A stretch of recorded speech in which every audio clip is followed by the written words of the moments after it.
اعوذ باللہ من الشیطان الرجیم، بسم اللہ الرحمن الرحیم۔ معزز ناظرین و سامعین کرام، السلام علیکم ورحمۃ اللہ تعالی وبرکاتہ۔ اللہ تبارک و تعالیٰ کا کرم رحمتیں ہوں آپ سب پر، ہم سب پر، میرے وطن عزیز پاکستان پر، آمین۔ آج 14واں پارہ انشاءاللہ تعالی ہم اس پارے سے فیض حاصل کریں گے۔ قرآن کریم کا ارشاد ہے، اعوذ باللہ من الشیطان الرجیم، بسم اللہ الرحمن الرحیم، اور جو آغاز ہے وہ ہے ربما۔ عام طور پر ربما لکھ کر اور 14واں پارہ لکھ دیا جاتا ہے۔ ربما کی کیفیت کیا ہوتی ہے؟ آرزو کرنا، کاش کہ ایسا ہو جائے۔ عربی زبان کا ایکسپریشن ہے یہ، اللہ کرے، جیسے ہم اردو میں کہتے ہیں اللہ کرے یہ ہو جائے، یوں ہو جائے، اللہ کرے۔ تو اس میں آرزوؤں کا پنپنا اور آرزو کرنا کہ کاش ایسا ہو جاتا۔ تو ربما یود الذین کفروا لو کانوا مسلمین، صدق اللہ العظیم۔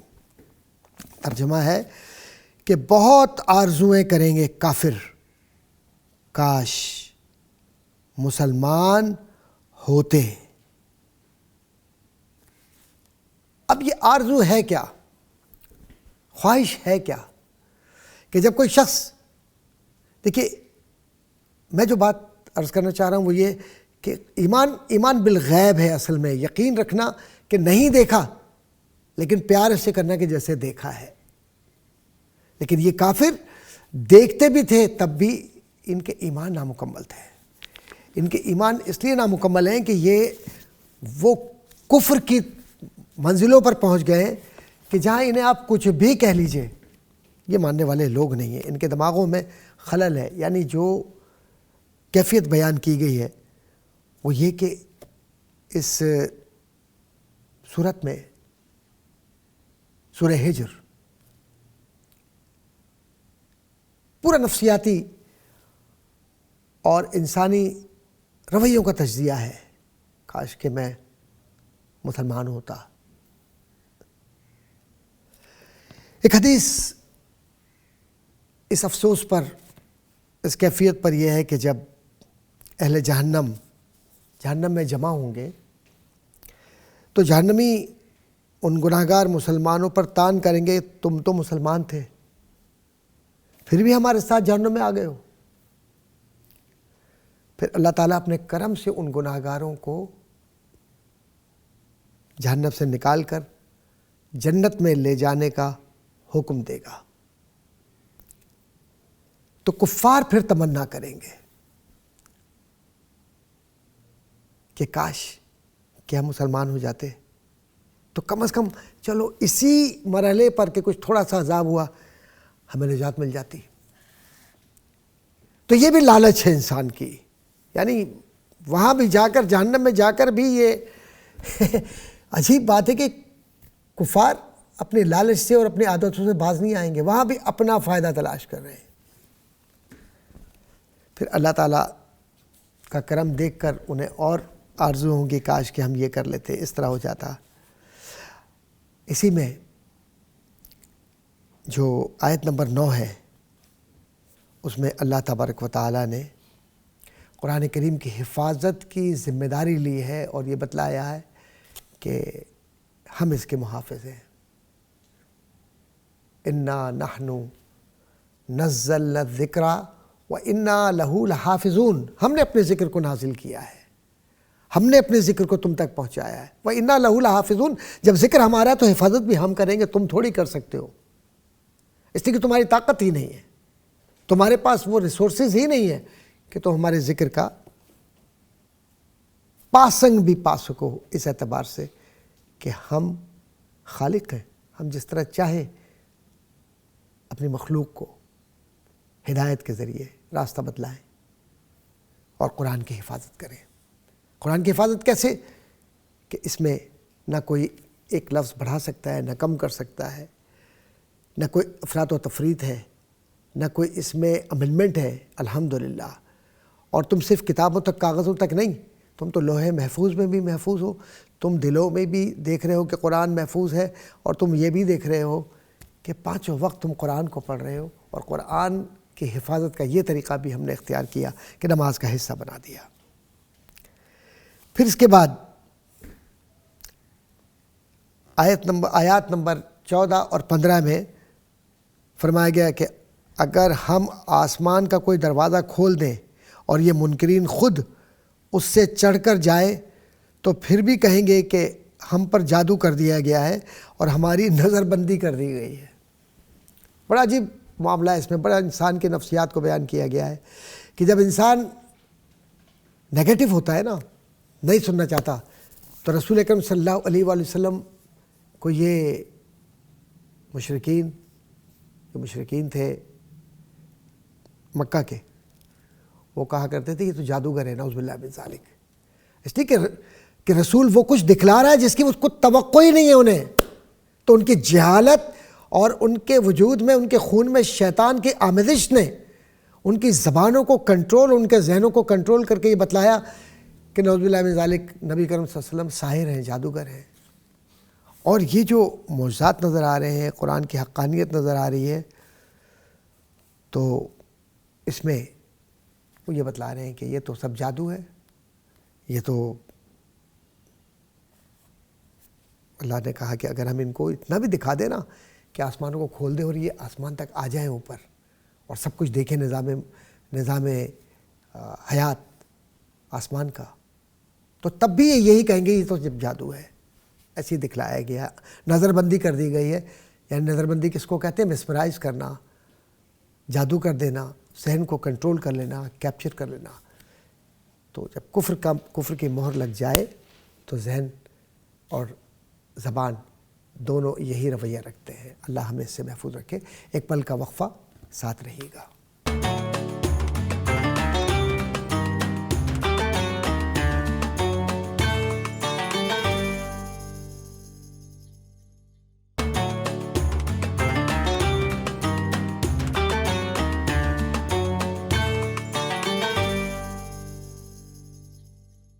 میرے بہن بھائیوں، ایک بار پھر خوش آمدید، اور بات قرآن کریم کی آیات کے حوالے سے چل رہی تھی، اب شیطان کے حوالے سے کہ شیطان وسوسہ بھی ڈالتا ہے، اور شرارت شیطان کی ایسی ہے کہ وہ غیب میں گھسنے کی کوشش کرتا ہے۔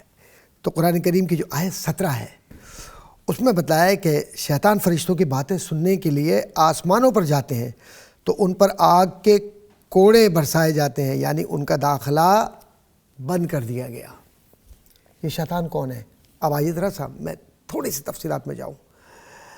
اصل میں عرب کا جو معاشرہ تھا یہ جادوگروں پر، نجومیوں پر، کاہنوں پر اور شیطانی عوامل پر اور بت پرستی پر اور بتوں کے سامنے ننگا ناچنے پر اور بتوں سے منتیں ماننے پر اور بتوں کے سامنے ذبح کرنے پر، بتوں کو نعوذ باللہ من ذالک الہ ماننے پر، خدا ماننے پر، اور بتوں کے سامنے اپنی زندگیوں کو وقف کرنے پر، اپنے جانوروں کو اس کے نام پہ چھوڑنے پر، اور بتوں سے رشتوں کی بنیاد پر وہ جو لوگ بتوں کے ساتھ، وہ جو لوگ تھے وہ خود بت بنا کے بیٹھے ہوئے تھے، اور ان بتوں کے پجاری بھی وہ خود تھے، بیچنے والے بھی خود تھے، عبادت میں لانے والے بھی خود تھے نعوذ باللہ من ذالک، اور کمائی کرنے والے بھی خود تھے۔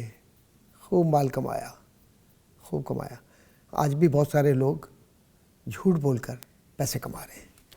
اب آئیے، تو وہ کاہن یا وہ جادوگر یا وہ جو اپنے آپ کو طاقت سمجھتے تھے، وہ گندی طاقتوں کے ساتھ ان کا تعلق تھا، اور یہ حقیقت ہے۔ یہ عالم، یہ جو ہم روحانی علوم پڑھتے ہیں ان کے اندر حقیقتیں ہیں۔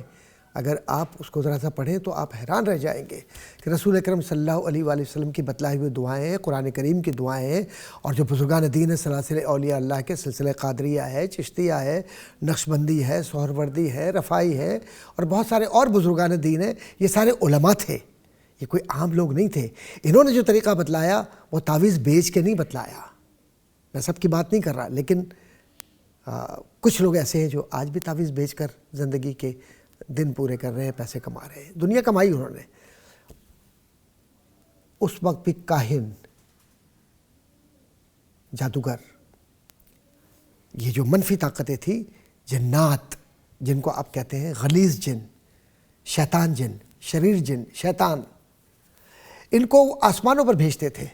یہ ان کے لیے خبریں لاتے تھے، اوور ہیئرنگ ہوتی تھی، کچھ سن لیا، آ کر ان کو بتلا دیا، اب انہوں نے وہاں اعلان کر دیا کہ یہ ہونے والا ہے، یہ ہونے والا ہے، کل بارش ہوگی، کل یہ مشکل ہو جائے گی کہ تمہارے لیے یہ ہو جائے گا، کیونکہ وہ سن کر آتے تھے تو اوور ہیئرنگ. تو وہاں پر اللہ تبارک و تعالیٰ نے نظام حیات کیا بنا دیا کہ اب کوئی شیطان اوپر نہیں جا سکے گا. یہ جو آپ نے دیکھا ہوگا کہ آسمان سے شہاب ثاقب جس کو کہتے ہیں، تو اس کی روایات موجود ہیں کہ باقاعدہ ان پر آگ پھینکی جاتی ہے، ایسے شیاطین پر جو غیب کی خبریں لینے کے لیے، یا آسمانوں پر فرشتے کیا بات کر رہے ہیں. کیونکہ فرشتوں کی جو گفتگو ہوتی ہے نا، اس کو سن کر یہ زمین پر لا کر یہ بتلاتے تھے، تو لوگ سمجھتے تھے کہ او ہو اس جادوگر کی اتنی طاقت ہو گئی ہے کہ یہ ہمیں بتلا رہا ہے، تو لوگ اس کی پھر پوجا کرنے لگتے تھے.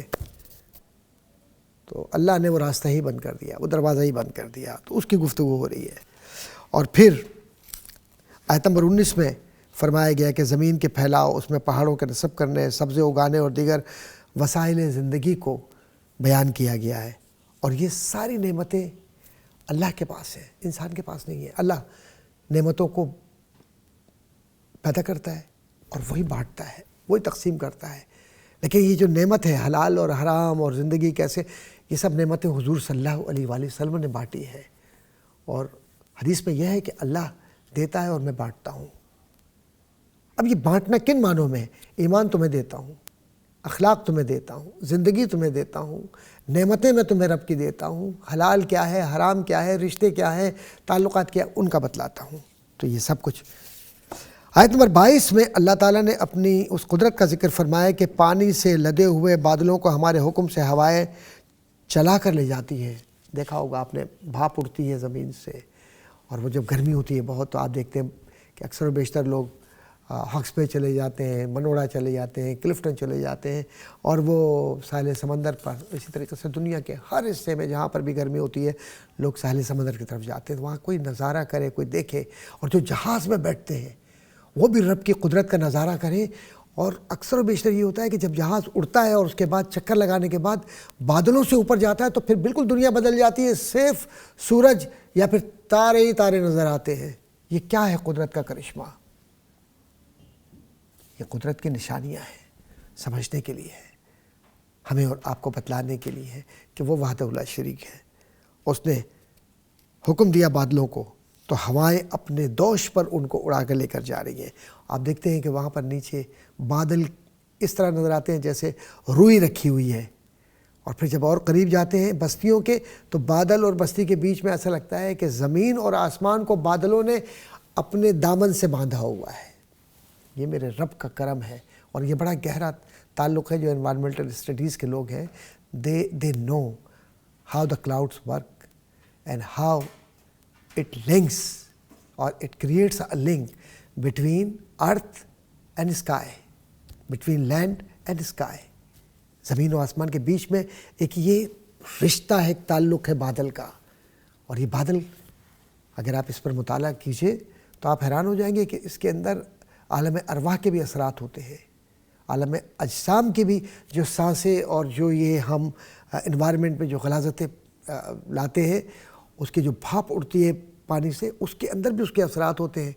لیکن وہ جب بارش میں سے اتر کے آتا ہے پانی تو رب وہ سارے جراثیم ختم کر کے پاکیزہ پانی کو اتار کر تمہارے رزق کا ذریعہ بنا دیتا ہے. کیا رب ہے کہ سب کچھ دھو دیتا ہے. وہ جو آرٹیفیشل بارشیں برساتے ہیں، ذرا ان سے پوچھئے وہ کیا کرتے ہیں. سب کچھ کرنے کے باوجود بھی رب کے ایک چھوٹے سے ٹکڑے پر جو برسنے والا بادل ہے اس کا مقابلہ نہیں کر سکتے.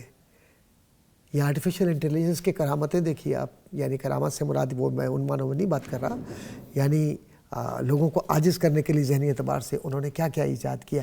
لیکن کچھ بھی نہیں ہے، اس کے پیچھے فرد ہے جو لوگوں کو عاجز کرنا چاہتا ہے، لیکن ہر روز اس کا ایک جواب آ جاتا ہے. لیکن قرآن کی جو کرامت میرے رب کہ جو معجزہ ہے نبوت کا، اور اس کے پشت پر رب کی جو طاقت ہے اس کو ذرا سا دیکھیے آپ تو آپ حیران رہ جائیں گے کہ نہ آیت جیسی آیت کوئی لا سکا، نہ بادل جیسا کوئی بادل بنا سکا، نہ زمین جیسی کوئی زمین بنا سکا، نہ پانیوں جیسے پانی لا سکا. کہیں نیلا پانی ہے، کہیں ہرا پانی ہے، کہیں ٹھنڈا ہے، کہیں گرم ہے، کہیں مرج البحرین یلتقیان کہ دو دریا ایک دوسرے سے مل رہے ہیں. آپ نے دیکھا ہوگا کہ وہ کہ کشمیر میں نیلم اور دوسرا دریا جب ملتا ہے تو ایک لکیر بن جاتی ہے، بڑا حسین رنگ ہوتا ہے کہ بلو پانی بھی ہے اور لائٹ براؤن پانی بھی نظر آتا ہے یا وائٹ پانی بھی نظر آتا ہے. کس خوبصورتی کے ساتھ دونوں ساتھ ساتھ بہ رہے ہوتے ہیں، انسان نہیں کر سکتا. ساری دنیا جمع ہو جائے، ایک سمندر، ایک گلیشیئر بنانا تو دور کی بات ہے، اس کا سوچ بھی نہیں سکتے کہ اس کی جو سائنٹیفک آرگن ہے اور جو اس کا سائنٹیفک کمبینیشن ہے اور کمپوزیشن ہے وہ اس کا ایک معمولی سا حصہ بھی بنا سکیں گے. کیوں؟ کہ یہی تو فرق ہے خالق و مخلوق کا. اگر یہ فرق نہ ہو تو جو مخلوق دعویٰ کرتی تھی کہ نعوذ باللہ من ذالک ہم رب کے برابر ہیں، پھر وہ فنا نہیں ہوتی. سب سے پہلے اپنے آپ کو زندہ رکھتے ہیں. یہ جو کلوننگ آپ دیکھتے ہیں، ڈی این اے آپ دیکھتے ہیں، جینیٹیکل انجینئرنگ کے اندر بہت سارے مباحث انسان کے ایسے ہوتے ہیں کہ اس کی آنکھیں، اس کی انگلیاں، اس کا ہاتھ، اس کا ریپلیکا، اس کو کاپی کرنے کے طریقے جو بیان کیے گئے ہیں، اگر آپ اس کو ذرا سا پڑھیے تو صحیح انسان کتنی کوشش کر رہا ہے. اب تو یہ بھی پڑھا گیا ہے کہ لوگوں نے اپنی اپنی لاشیں محفوظ کروا لی ہیں کہ صاحب کچھ عرصے بعد، 50 سال بعد، 100 سال بعد، 200 سال بعد، 300 سال بعد سائنس ترقی کرے گی اور ہم دوبارہ اٹھ جائیں گے، ہم دوبارہ آ جائیں گے. تو اس کے لیے پیسے دے کر وہ کہتے ہیں کہ یہ آرٹیفیشل طریقے سے ہماری جو باڈی ہے اس کو پریزرو کر لیجئے، اور اس کے بعد ایک وقت آئے گا کہ جب سائنس اتنی ترقی کرے گی تو ہم اٹھ جائیں گے. تو پھر جو ہماری خواہش تھی کہ ہمیں زندہ کر دیا جائے تو ہم زندہ ہو جائیں گے. تم اس خواہش کے اندر اپنی لاشوں کو اور اپنے جسموں کو چھوڑ کر جا رہے ہو. رب نے کیسے زندہ کیا پرندوں کو، رب نے کیسے زندہ کیا مردوں کو، اور رسول اور انبیاء نے کیسے معجزات کے ذریعے عیسیٰ علیہ السلام ہو، نبی اکرم صلی اللہ علیہ وآلہ وسلم ہو، یا رب نے کس طریقے سے اور اشیاء کو زندہ کیا. ذرا اس پر تو مطالعہ کیجئے. اس پر تو کسی چیز کی ضرورت نہیں تھی، کسی نہ مسالے کی ضرورت تھی اور نہ ٹائم اسپیس تھیوری کی ضرورت تھی. اس پہ تو سادہ ایمان کی ضرورت ہے کہ مرنے بعد کی زندگی، مرنے کے بعد کی زندگی دوبارہ حیات کی زندگی ہے، اور وہ ابد الحیات، ابد الآباد حیات رب کے سامنے پیش ہو کر جنت کی زندگی ہے. کبھی اس کا سوچا آپ نے؟ شداد نے جنت بنائی تھی، کچھ بھی نہیں ملا، لیکن رب کے جنت میں وہی جائے گا جو رب کی رضا کے لیے یہاں زندہ رہتا ہے. ایک چھوٹا سا وقفہ، اس کے بعد آپ سے گفتگو. خوش آمدید میری بہن بھائیوں. بات اللہ کے کرم کی اور اللہ کے اس محبت کے انداز کی ہو رہی ہے جو وہ ہم سے کرتا ہے. اور انسان پیدا کیوں ہوا؟ آیات 26 سے لے کر 47 تک اس کا تذکرہ ہے کہ انسانوں اور جنات کو جو اللہ نے بنایا. بعض لوگ یہ کہتے ہیں جنات کچھ نہیں ہے، جنات، سورہ جن انہوں نے نہیں پڑھی، قرآن نہیں پڑھا، احادیث نہیں پڑھی، انکار کر دیا. انکار کیا تو کفر ہو گیا. یاد رکھیے، اس لیے کہا گیا ہے کہ فَاسْأَلُوا أَهْلَ الذِّكْرِ، جو جانتے ان سے پوچھو، اپنی مرضی کے فتوے مت دو. جنات نہیں، کوئی جنات ونات نہیں ہوتی، نعوذ باللہ من ذالک. آپ نے قرآن کی آیات کا، قرآن کے احکامات کا انکار کر دیا، لا علمی میں کیا تو توبہ کیجئے اور اس طرح نہ کیجئے. تو اب ان کی تخلیق کا بیان ہوا کہ انسان کو سڑے ہوئے گارے سے بنایا، اور گارے کی جو کھنکتی ہوئی خشک مٹی ہے، اصل میں جو گارے کا مطلب یہ ہے کہ جو آپ اس کو گوندھ لیتے ہیں تو اس کے بعد جو اس سے جو آپ خشک کرتے ہیں اس کو، تو اس سے جو مٹی ہے اس سے بنایا اس کو. اور جنوں کو بغیر دھوئیں کی جو آگ ہے، اس میں دھواں نہیں ہے، اس سے پیدا کیا. پھر اللہ نے آدم علیہ السلام کے لیے کہا کہ سجدہ کرو. شیطان نے سجدے سے انکار کیا، اور اس واقعے اس عمل کو اللہ نے ابتدائی طور پر بھی سورہ بقرہ میں بھی بیان کیا ہے. میں مختصر کروں گا. شیطان نے انکار کیا سجدے سے، اور اس کے بعد دھتکارا گیا، نکالا گیا. اس نے پھر اس عزم کا اظہار کیا کہ اللہ میں تیرے چنے ہوئے بندوں کے علاوہ سب کو گمراہ کروں گا. اب یہ چنے ہوئے بندے کون ہیں؟ چنے ہوئے بندے وہ ہیں جو ایمان پر اور تقوی پر، توحید پر، رسالت پر، قرآن پر یقین رکھتے ہیں، ایمان بالغیب رکھتے ہیں، سوالات نہیں کرتے. ان کی کوئی خواہش نہیں ہوتی سوالات کرنے کی. اللہ تعالیٰ نے فرمایا کہ میرے منتخب بندوں پر تیرا داؤ چلے گا ہی نہیں، کیونکہ وہ میرے منتخب بندے ہیں. تو کیا کر سکتا ہے ان کا؟ پھر آگے قرآن کریم میں جہنم کے 7 دروازوں کا ذکر ہے، اور پھر یہ 7 دروازے یعنی جہاں سے جہنمی داخل ہوں گے، اس مقام پر یہ بھی بتایا کہ اہل جنت کے دل کینوں سے پاک ہوں گے، دل میں کینہ نہیں ہوگا، کوئی نفرت نہیں ہوگی، کوئی حسد نہیں ہوگا، اور وہ بڑے عزت اور احترام کے ساتھ اپنے اپنے منصب پر، اپنے اپنے سیٹس پر بیٹھے ہوئے ہوں گے۔ اس کے بعد آگے فرمایا کہ میرے بندوں کو میرے غفور رحیم ہونے کی خبر دیجیے، انہیں بتلائیے کہ اللہ کیسے معاف کرنے والا ہے اور اللہ کیسے رحم کرنے والا ہے۔ پھر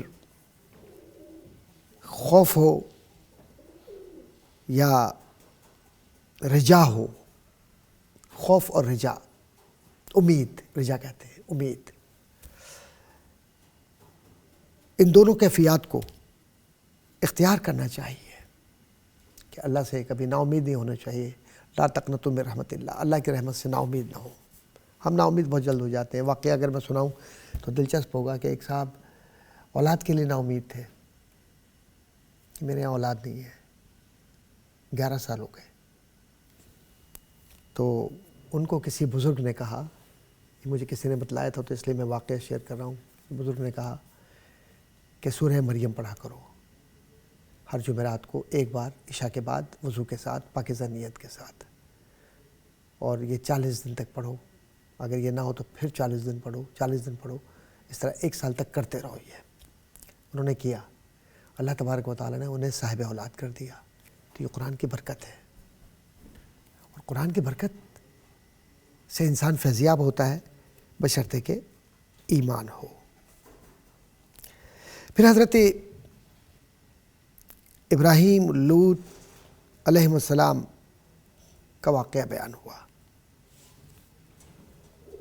اور وہ قوم لوط کیسی تھی، کیا سرکشی کرتی تھی، اس کے متعلق تو ہم نے گفتگو کی ہے ہمارے جو پہلی نشستیں ہوئی ہیں اس میں، اور ان کی اسی سرکشی کی وجہ سے ان پر پتھروں کی بارش ہوئی اور ان کی جو بستیاں ہیں وہ برباد ہوئی۔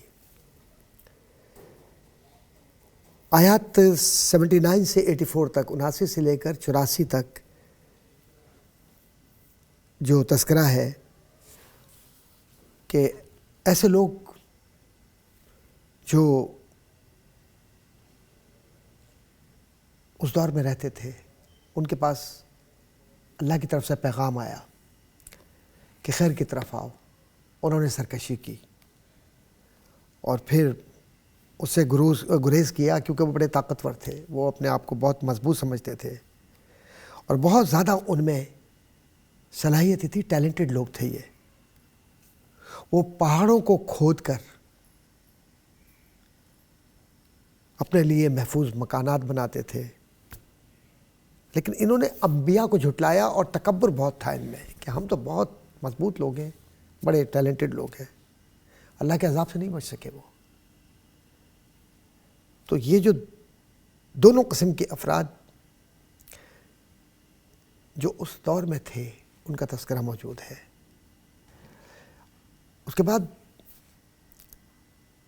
آیت نمبر 99 میں قرآن مجید کی نعمت اور سورہ فاتحہ کا خاص طور پر ذکر ہے کہ کافروں کے انجام پر رنجیدہ نہ ہونے اور مسلمانوں پر اپنی ساری محبت نچھاور کرنے کا بھی بیان ہے اس میں، کہ مسلمانوں کے لیے ہی، کیونکہ انما المؤمنون اخوہ۔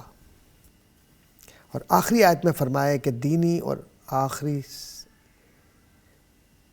آخری آیت میں یہ فرمایا کہ اپنی آخری سانس تک اللہ کی عبادت کرتے رہو اور رب کے ساتھ کسی کو شریک نہ ٹھہراؤ۔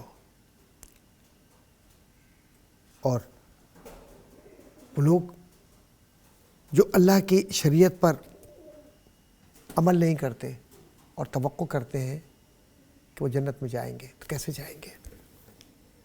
تو شریعت اصل میں، یا قرآن اور حضور اکرم صلی اللہ علیہ وآلہ وسلم کی حیات طیبہ، یہ عمل مانگتے ہیں یہ، ہم بغیر عمل کے آگے بڑھیں اور پھر یہ توقع کریں کہ ہم حضور اکرم صلی اللہ علیہ وآلہ وسلم کے امتی ہیں. یقیناً امتی ہیں، لیکن گناہ گار امتی تو ہم ہیں، ہمارے اعمال نہیں ہیں ایسے. لیکن ہم کیا کر رہے ہیں، ہم کہاں پہنچ رہے ہیں، اسے ہمیں دیکھنا چاہیے. اس کے بعد سورہ نحل ہمارے سامنے آتی ہے. یہ سورت مکی ہے اور ترتیب مصحف کے اعتبار سے 16ویں، جبکہ ترتیب نزول کے اعتبار سے 70ویں 70 اس کا نمبر ہے. اس سورت میں نحل شہد کی مکھی کو کہتے ہیں، اس کا تذکرہ ہے. اس لیے اس کا نام نحل رکھا گیا ہے کہ اس میں اکثر مضامین چونکہ بیان کیے گئے ہیں، تو ایک طرف تو وہ شہد کی مکھی ہے، لیکن ساتھ ہی ساتھ اللہ تعالیٰ کی توحید، اس کی وحدانیت، اللہ کا حق عبادت کے ذریعے، اور جو ہماری زندگی شرک کے بغیر گزرے، اور ہماری ذمہ داری کہ ہم عبادت کیسے کریں اور اللہ کو کیسے راضی رکھیں اپنے آپ سے. پھر اسی میں جو لوگ آخرت کا انکار کرتے ہیں کہ نہیں آخرت میں کچھ بھی نہیں ہوگا، نعوذ باللہ من ذالک، کچھ بھی نہیں ہے، کوئی یہ بس یہاں جو زندگی گزار لی یہی ہے، اس کے بعد کچھ بھی نہیں ہے، تو ان کے لیے سخت قسم کے پیغامات ہیں. اور پھر رسول اکرم صلی اللہ علیہ وآلہ وسلم کہ نبوت پر یقین رکھنا، ان سے محبت کرنا، ان سے تعلق رکھنا اور ان کی زندگی کو اپنی زندگی کا حصہ بنا لینا، اس کا تذکرہ سورہ نحل میں ہے. ایک چھوٹا سا وقفہ اور انشاءاللہ ہم اسی تذکرے کو آگے لے کر چلیں گے. آپ ساتھ رہیے. میرے بہن بھائیوں، خوش آمدید. بات قرآن کریم کی ہو رہی ہے اور سورہ نحل ہمارے سامنے ہے، اور اس میں سرور کشور رسالت صلی اللہ علیہ وآلہ وسلم کی زندگی اور ان کو جو تکلیفیں لوگوں نے پہنچائی، اللہ اکبر. آپ سوچیے، کبھی آپ سوچ سکتے ہیں کہ وہ بنی ہاشم کا چاند کہ جو رحمت کاملہ ہے اور رحمتیں لے کر رب کے آ رہا ہے، خیر کی طرف پکار رہا ہے، رب کے سجدے کے لیے پکار رہا ہے، انسانیت کے بھلائی کے لیے اور انسان کی خیر کی وہ کیفیات کہ جو اسے رب سے جوڑ دیتی ہیں، اس کی طرف رجوع کرنے کے لیے کہہ رہا ہے. وہ رحمت عالم کہ جس کے ایک اشارے سے کائنات میں بارشیں ہو جائیں، وہ رحمت عالم کہ جس کی ایک دعا پر جبریل 1000 بار آمین کہے، وہ رحمت عالم کہ جس کو رب یہ کہے کہ سبحان الذی اسریٰ بعبدہ لیلا من المسجد الحرام الی المسجد الاقصی الذی بارکنا حولہ لنریہ من آیاتنا. یہ خوشخبری سنا رہا ہو امت مسلمہ کو کہ اے میرے محبوب معراج پر آ جائیے. پاکیزہ ہے وہ ذات کہ جس نے اپنے محبوب کو بلایا، سبحان الذی اسریٰ، پھر اس کو سیر کرائی. بعبدہ، عبد ہے یہ میرا وہ بندہ ہے کہ جو مجھے بہت محبوب ہے. اور یہ عبد کون ہے؟ بندہ ملنے کو قریب ہے، حضرت قادر گیا کہ آجا محبوب. یہ معراج والا ہے، یہ کملی والا ہے، یہ دشمنوں کے پتھر کھا کے دعائیں دینے والا ہے. یہ زندہ درگور ہونے والی بچیوں کو زندگی دے کر رب کے سامنے جھکا کر سجدے کروانے والا ہے. یہ وہ رسول ہے. لیکن اس کے ساتھ قوم کیا کر رہی ہے؟ قوم کیا کر رہی ہے؟ قوم نے کیا کیا؟ اور آج ہم کیا کر رہے ہیں؟ وہ میرا رسول جو کہتا ہے کہ نماز پڑھو، ہم نماز کی طرف توجہ نہیں دیتے. وہ میرا رسول جو کہتا ہے کہ غریبوں کی مدد کرو، ہم غریبوں کی کتنی مدد کرتے ہیں؟ میں سب کی بات نہیں کرتا، جب بھی میں یہ بات کرتا ہوں ایکسیپشن ہے، لیکن کتنوں کی کرتے ہیں؟ وہ جو کہتا ہے کہ بیماروں کی تیمارداری کرو، ہم کتنی کرتے ہیں؟ اس رسول نے جو صعوبتیں، مشکلات اٹھائی، وہ ہمارے لیے اٹھائی. اللہ اکبر.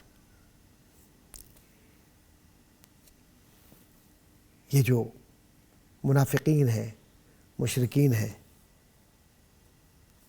اور یہ جو یہود ہیں، نصارہ ہیں، آپ ذرا سا دیکھیے تو صحیح. اللہ اکبر. کردار مصطفیٰ صلی اللہ علیہ وآلہ وسلم کا مطالعہ تو کیجیے کہ رسالت مآب صلی اللہ علیہ وآلہ وسلم کو کوئی انسان تسلی نہیں دے سکتا، اس لیے کہ جس نے ذمہ داری دی ہے وہی تسلی دے گا. اور قرآن میں مختلف جگہوں پر حضور کو صلی اللہ علیہ وآلہ وسلم کو تسلی رب نے دی ہے، کیونکہ وہی ہے کہ جس نے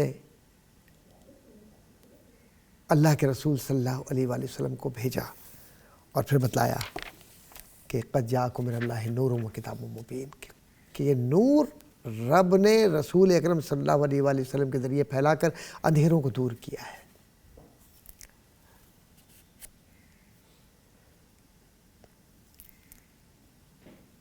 اللہ نے فرما دیا کہ منصب رسالت اللہ تعالیٰ کی مرضی سے عطا کیا جاتا ہے، اور آسمانوں و زمینوں اور انسانوں کو پیدا کرنے والا صرف رب کائنات ہے. وہ اپنی مشیت جانتا ہے، اپنا انداز اس کا ہے، اور وہ جب کن کہتا ہے تو رسالت متحرک ہوتی ہے، فیکون ہوتا ہے.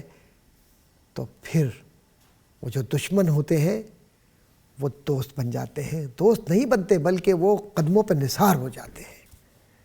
اس کا نظام عمل ہے.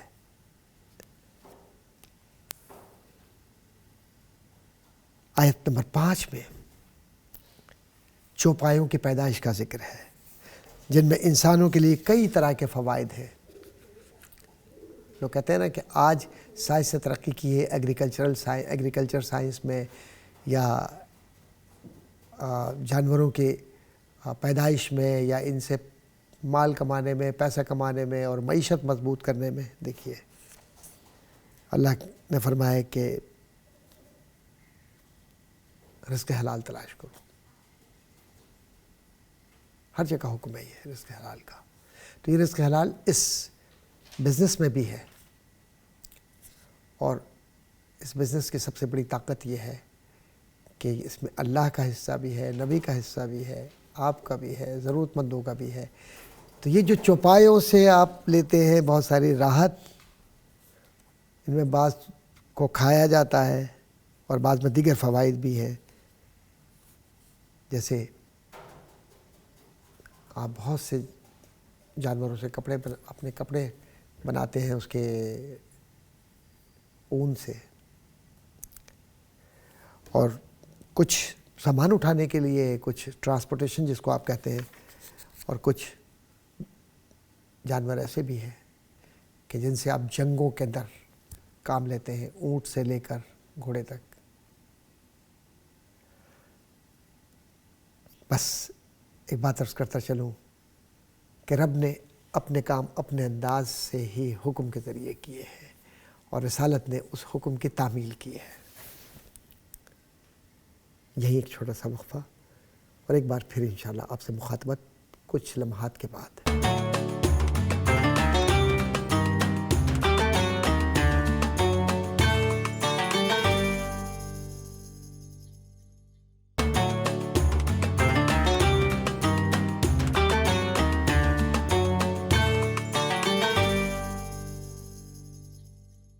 خوش آمدید میرے بہن بھائیوں.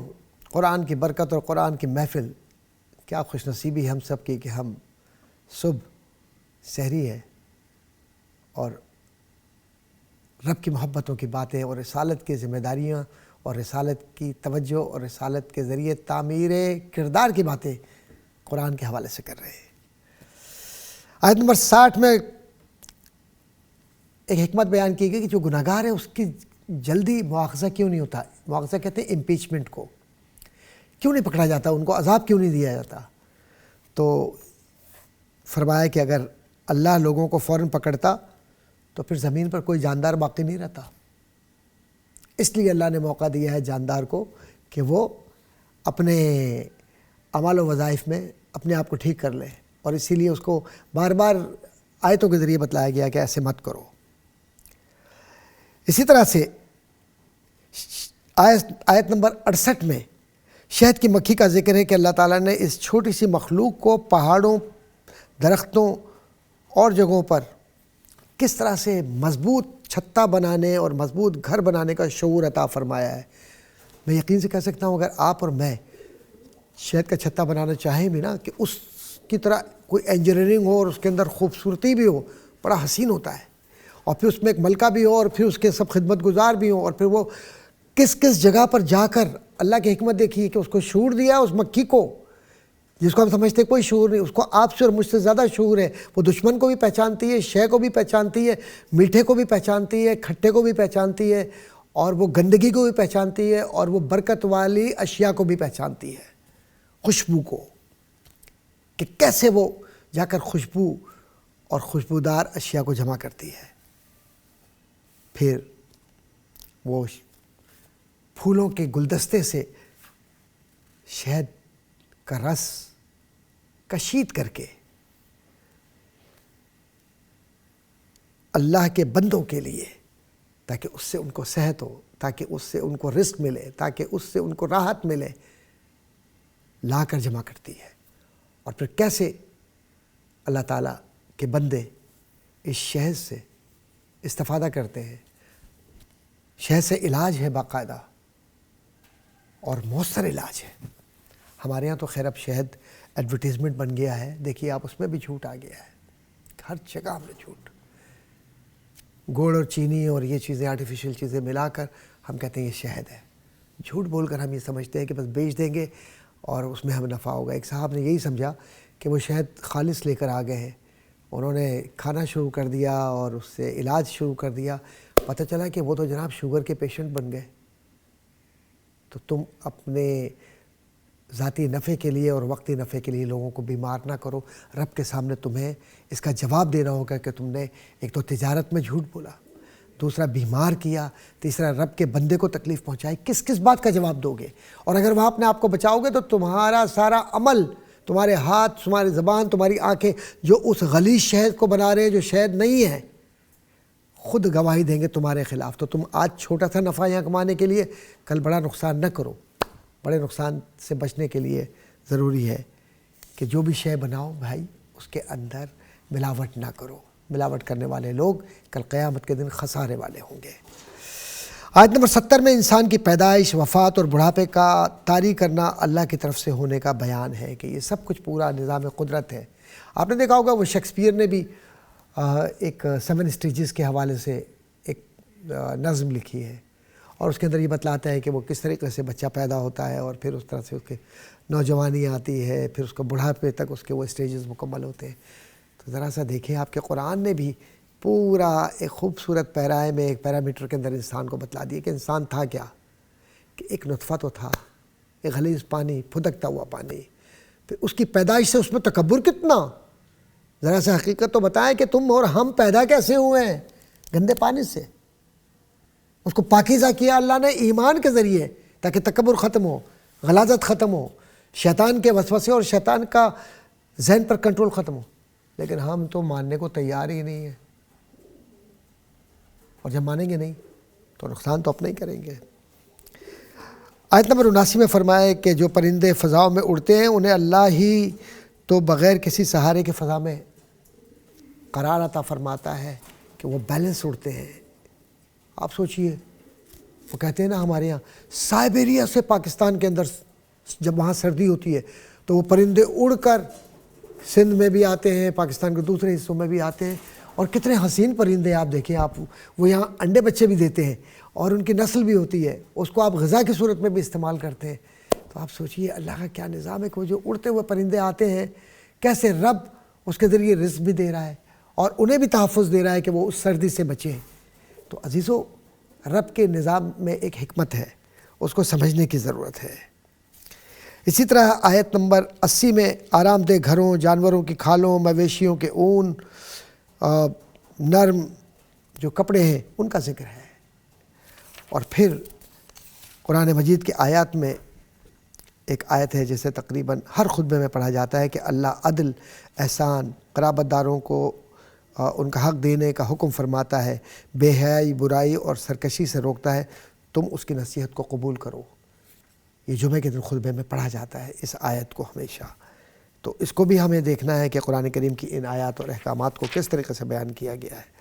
اسی طرح اللہ تعالیٰ نے ایک بستی کی مثال دی ہے کہ وہ بستی خوف و خطر میں تھی، پھر ہر طرف سے اطمینان تھا، اور پھر اچانک ان کی بدعمالیوں کی وجہ سے ان پر عذاب آیا۔ آج ہم بھی خوب رشوت لیتے ہیں، ظلم کرتے ہیں، برائی کرتے ہیں، خطرناک حد تک لوگوں کو نقصان پہنچاتے ہیں، اغوا برائے تاوان اور جتنے جرائم ہوتے ہیں اس میں، اور کہیں بچے پڑھ رہے ہیں اسکولز کے، اس کے اندر سوسائڈ بامبنگ، سب اپنی لالچ اور خرابی کے لیے، کسی پر کوئی جا رہا ہے اس کو فائر کر کے مار دینا، ٹارگٹ کلنگ، یہ سب محض چند سکے چند پیسے کمانے کے لیے اللہ کو بھول جاتے ہیں کہ کل ہمیں اس کا جواب دینا ہے۔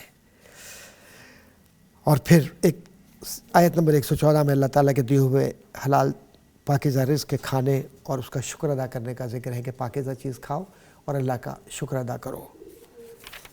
اور آیت نمبر 119 میں ایک بار پھر اس رعایت کا بیان ہوا کہ اگر بندہ نادانی میں غلطی سے کوئی گناہ کر بیٹھے اور پھر وہ توبہ کر لے اور پھر اس پر عمل کرے تو اللہ معاف کرنے والا ہے۔ اللہ کبھی توبہ کے دروازے اور معافی کے دروازے بند نہیں کرتا، بس موت کے وقت، سکرات کے وقت بند ہو جاتے ہیں وہ۔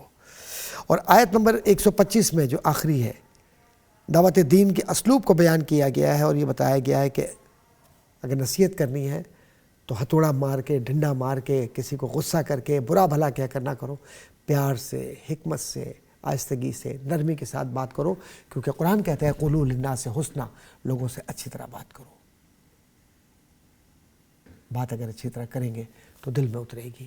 قرآن کی حکمت، قرآن کی نصیحت اور قرآن کے احکامات کو ہم اگر اپنے ذہن میں رکھیں تو کبھی ہم نقصان میں نہ جائیں اور کبھی مایوسی میں نہ جائیں، کبھی پچھتاوا نہ ہو، اور توبہ کرتے رہیں، شکر ادا کرتے رہیں، رب کی بارگاہ میں سر کو جھکائے رکھیں کہ مولا کریم تو نے اپنے کرم سے، اپنے حکمت سے ہمیں مسلمان بنایا، دین پر قائم رکھا اور حضور اکرم صلی اللہ علیہ وآلہ وسلم کا غلام بنایا، اہل بیت اطہار سے ہمارا رشتہ، اہل بیت اطہار اور صحابہ کرام اور پھر انسانوں سے ہمارا رشتہ تو نے جوڑ دیا۔ اے اللہ ہم سے خیر کے کام لے اور ہمیں برائی سے محفوظ فرما۔ آمین۔ وآخر دعوانا ان الحمد للہ رب العالمین۔